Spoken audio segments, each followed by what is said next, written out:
Hi, Roz Brewer. Thank you so much for being with us here today. Thank you for having me.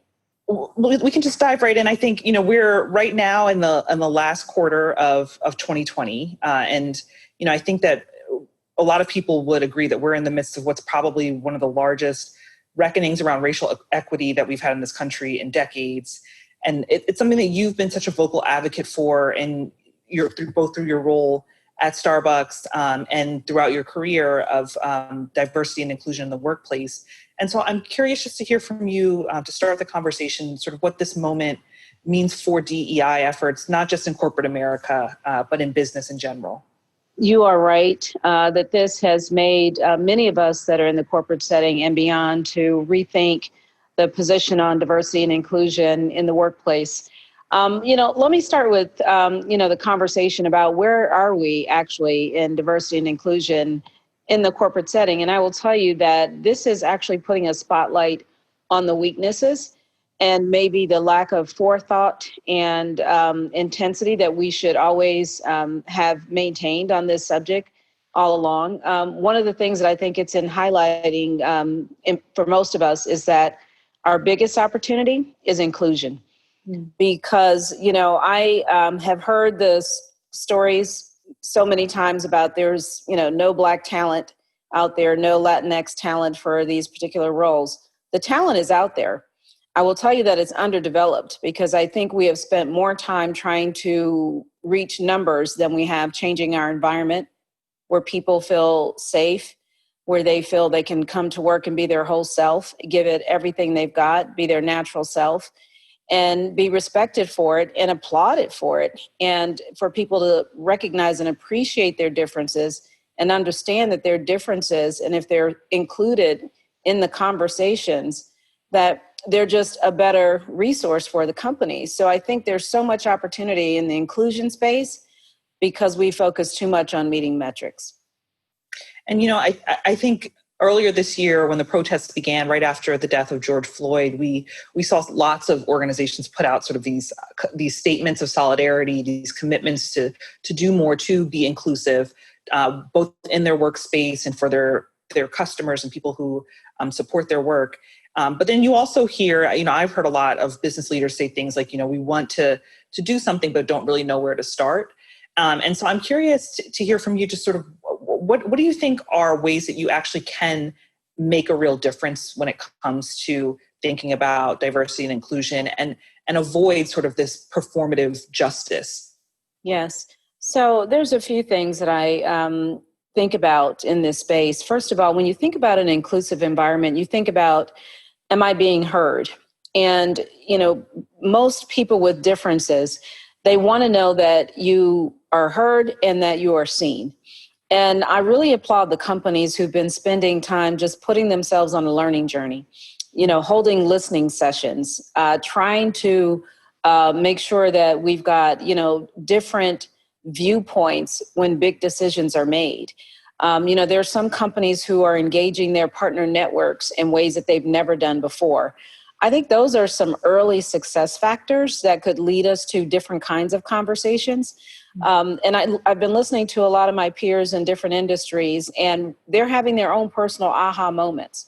And they're actually checking themselves at the front door, saying, I never thought, I never knew, I didn't know what I was doing when I said X or when I did this, right? And so I think it starts with some very simple things. I'd say that there's a lot of steps to take before training and development, that's for sure. So those that are jumping quickly into training and development, I'd say put a pause on it and just get back to grassroots and hold listening sessions and then decide, what do you want to do? And then help those people of diverse backgrounds engage in those conversations about how they want to see change happen.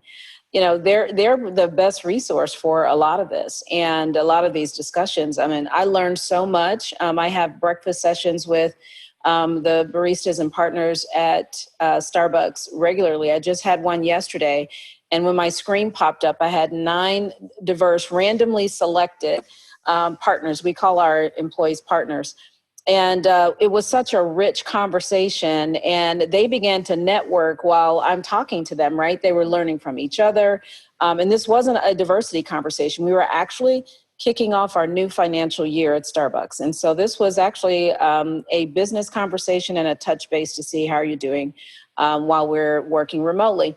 And, it starts there with building relationships and learning people for who they are and engaging them and saying, I see you, I hear you. That goes such a long way that, I think if we do more of that, I even think the engagement and performance just goes through the roof. I mean, and so what I hear you saying then is that it's less about, this short term, how can I respond to this moment right now? And it's more about long-term engagement with people and making this part of the fabric of how you do your work. And so I'm curious also to hear a little bit about just, I guess, if there is a timeline when people think about how quickly they should be responding to protests and to sort of what's happening in this cultural moment. What should we actually be looking at as far as when we see this change actually materialize and take effect? Yes. So I think there are some short-term things. There are some really key partnerships in the communities around our localities that are really important to also engage in some of the listening and learning sessions as well.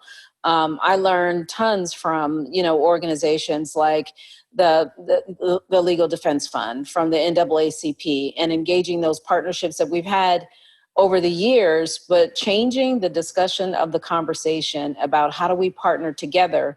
Because one of the things I fear, for being a retailer like Starbucks is and many other companies, is that I want my partners to feel not only safe, comfortable, heard and seen in the company. I want them to have that same experience in the community. And so that's when it comes full circle. I really want, diverse BIPOC, employees to feel like, I make a difference. First of all, I vote every year. I'm engaged in my community, and then I'm engaged in work. So I have value. And so I think there are some key partnerships that should happen right now so that we can make sure that our employees feel like they have a full way to engage in this change that's underfoot right now. And then I wonder, on conversely, what sort of pitfalls have you seen business leaders fall into that are actually just not effective and are not supportive of efforts to be more inclusive and to diversify? What are some of the things that haven't worked? Yeah, I worry about the race for numbers, to meet numbers, because, you will find, I found many times in my career, is that, some of our best leaders have good intentions, but they don't understand. They don't understand, the partner sitting next to them that looks different from them. And so I worry about when we race to numbers, because we're the kind of country we live in, the world we live in, we all know how to make numbers work. What we don't know how to do is to build strong relationships that are lasting, that are valued. And I think that's where we need to start, is relationship building and key partnerships. So I worry about the numbers base. And so, of course, I think we all remember a few years back, Starbucks had a very public, issue you were embroiled in, that incident in Philadelphia around racial discrimination that led to Starbucks taking sort of a step back and thinking about inclusion and implicit bias and racial sensitivity. And so, how did that experience help prepare you for this year, both as an individual business leader and then also as an organization? How did it help you approach what we've been experiencing in this country in the past few months? So that was a real example of leadership, and actually where Starbucks had failed in selecting the right leadership for that store. And to give you an example, the person that was running that store was a very young up and coming leader for the company. And to put her in a store at 18th and Spruce in Philadelphia, was an opportunity for all of us. So in retrospect, one of the reasons why we did the anti-bias training was to make sure that we began those conversations. And when I talk about not just training, that training was very unique because it was self-engaged. They weren't being taught by an instructor. They had to have conversations with their peer baristas around diversity and inclusion amongst themselves. So it wasn't moderated by any leader in the company. It was instructed. And the conversations that were created once we had that kind of relationship building, we had some of our baristas asking us, can I take this home and talk to my father who never let me take the black girl to the prom? We started what we felt like a movement and a discussion that we have been able to really use from that point on in terms of the way we want to escalate the conversations and make change happen at Starbucks, and not only at Starbucks, but in our communities, because there were quite a few organizations that we reached out to that we're still engaged with today that are helping us build, community leadership as well. And is that the goal? I mean, you mentioning an employee who wanted to take their learnings home. Is the goal in thinking about how you approach these issues as an organization for your employees and your partners to sort of see how they can move this beyond just their work life? Sure. A lot of this starts at home. It starts with what happens at your dinner table, right? And so we can correct what happens, and we're responsible for what happens when you come to work at Starbucks. But we also realize that, we can only get them ever so far. But if you're at the table having some conversations that are counter to what you're learning in the workplace, you can't help but slow down your growth and your change. And so a lot of the work that we do around diversity and inclusion is open sourced. So when we created the materials for the work, when we had the closing of our stores on May 28th, we have given that to so many other companies for them to use. And, even we're doing some work right now around courageous conversations. And in this remote world, we're allowing our partners to bring their families onto the camera or listen in the room as we have courageous conversations on diversity. So if Starbucks has a keynote speaker on a certain diversity topic, we invite the family in. And it's been really, it's been great. A lot of our senior executives have said, this is starting new conversations with my teens at home who are either getting bullied. These are changing the conversations about why we question some of the actions that we have around our house. And so, we need to understand that to embrace this issue, it is not as small as numbers. It's not as small as just the workplace. It is very comprehensive. So we're trying to do something different here to change the conversations and then actually grow inclusion in a very, very grassroots way at Starbucks. And of course, I would imagine as a Black woman and a business leader that these issues hit really close to home for you. And I'm, curious, just with your interactions with colleagues and counterparts at other organizations, that perhaps maybe there isn't that same level of investment because it isn't something that's as important personally. And I'm curious how you are able to sort of begin those conversations with colleagues and counterparts who are in positions to bring about this sort of change in their own organizations or within Starbucks. How do you get them invested, and how do you frankly get them to care about this? Yeah, that's a very good question. So I have two children. I have a daughter that's 17 and a son that's 25. And quite honestly, when that situation happened in our Starbucks stores back in 2018, my son was the same exact age as Dante and Rashad, and looks a lot like them, by the way, and would have been sitting in a Starbucks dressed the same way they were. So that incident alone was deeply personal to me, actually made me grab my chest, right? Because I knew at any given moment, my husband or my son could get pulled over and I get that call in the middle of the night. So it's deeply personal for me. And what I try to do is I share stories and I talk very openly about my family and what we do on the weekends and our holiday traditions and all of those things. And I have no issue with someone leaning over to me, maybe one of my white counterparts saying, I don't understand that. What are they talking about? When they hear something that's, a little bit different than their culture. And I'm wide open to explain and have those conversations because I feel like I really want to be a conduit for that. I always tell everyone no questions, too small or too big, even with everything that's going on right now in our environment around social unrest. I've gotten tons of calls from, my white peers at different companies saying, Roz, what do you think? What are you hearing? Help me out here.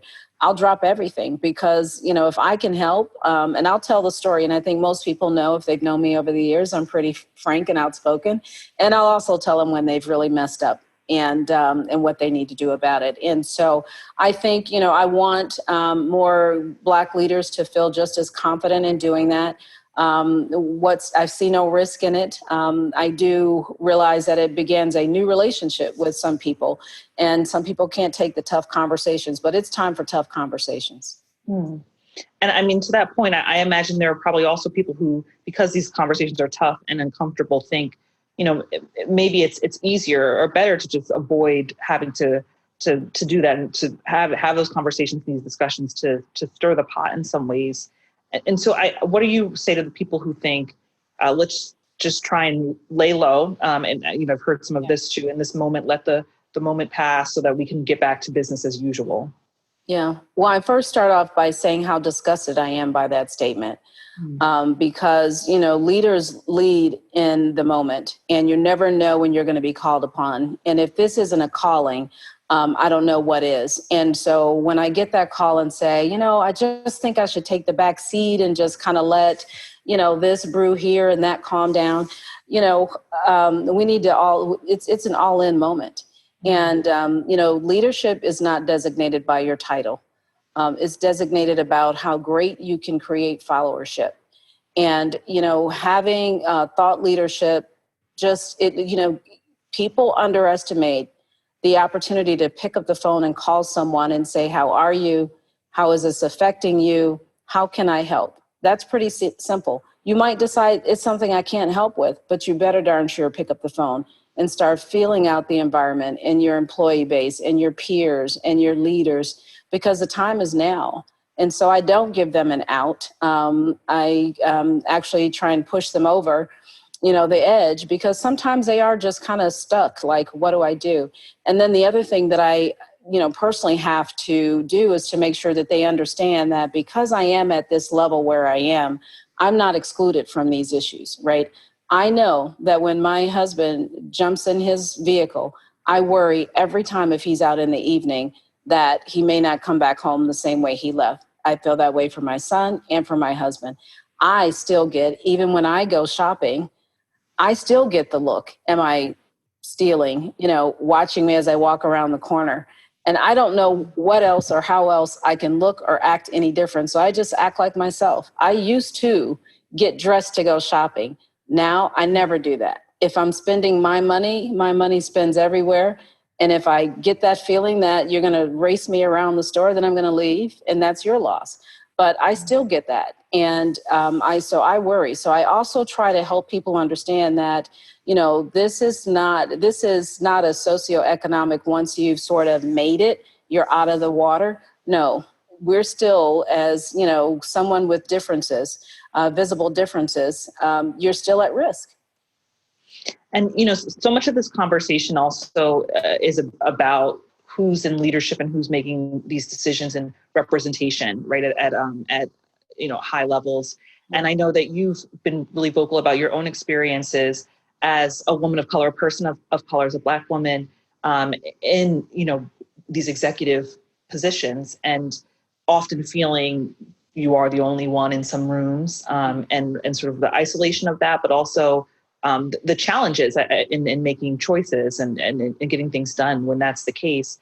And so I'm curious also, what are the opportunities that this moment presents for us to perhaps approach this differently? And how can people at different organizations who are looking to bring people in to positions of leadership, how can we approach this differently so that we can begin to see more people of color in these roles? Sure.